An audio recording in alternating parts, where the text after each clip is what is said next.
در نگاه اول اینجا برکه‌ای آرام به نظر می رسد. در نگاه دوم دو گور خر که به ماحصل آمدند. در نگاه سوم گور خری شیرجه بر آب و در نگاه چهارم دیو گور خری تنها که به آب سیاه نشسته است. در این برکه چند کرکندیل خطرناک با چشمانی تیزبین و هراسناک اطراف را می‌نگرند. البته ممکن است بعضی از آنها چشمانی ضعیف داشته باشند، مثلا یا آستیگمات داشته باشند یا قوز قرنیه دار باشند. کرکندیل ها در یک چشم بدون عینک به هم زدن پدر صاحب شکار خود را در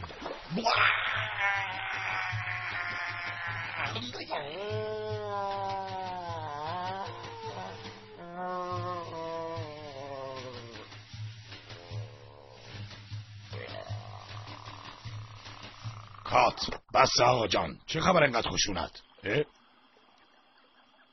خب چیکار کنم غریزم؟ خب تو میدونی غذا بخوری تشویق نری. خب اینم حرفیه، حق داری. و اما به سراغ کرکندیل ها می روید که انتظار می رود در سنین کم خشونت نداشته باشد.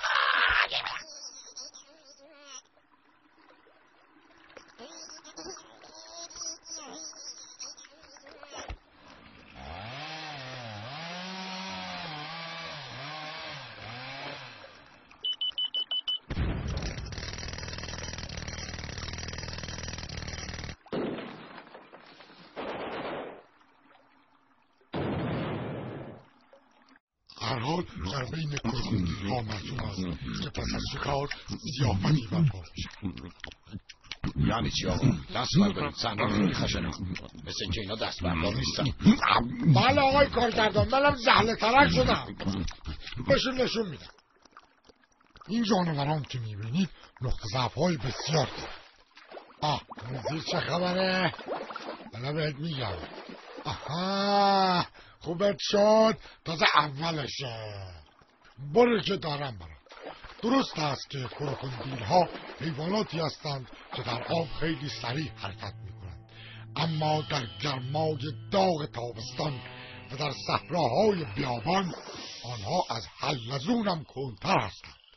اصلا برای همین است که با آنها کرکندیل میگویند، از بس کند هستند. نه کن. اصلا هیچ کس نمیداند که چرا آنها مسابقات دو میگذارند. نگاهشون مسخره کردن. تازه کرکندیل ها نقطه ضعف دیگری هم دارند، آن هم پوست گران قیمتشان. حالا چیه؟ من نمیام، منو چه؟ دارم نریشن میخونم. آره بعدا زنگ بزن. خداحافظ.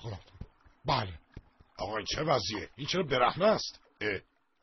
معذرت بخوام. حواست به کار بده. چشم آقا. بله گاونیش ها پوشت آنها را میبرند و تبدیل به پوساک و کفش و کیف میکنند. هنوز هم کارشناسان نمیدانند که آنها برای چه مسابقه دو میگذارند. با اینکه کرکندیل ها دندانهای تیز و آلواره های قدری دارند، اما اگر دندانهایشان دچار اشکال گردد بسیار ضعیف می‌گردند. مانند همین نمونه که بسیار ذلیل و بدبخت است. جونت درد خوبت شد؟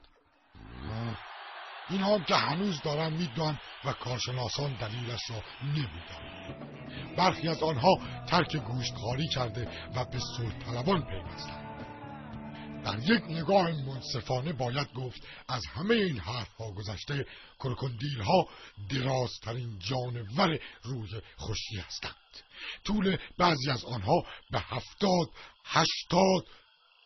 شما میدونی اینا تهشون کجاست؟ بله چقدر فهمیدیم چی گفت. خب مثل اینکه حالا باید بریم تا به انتهای این ابتداست که باز یعنی چی اسم؟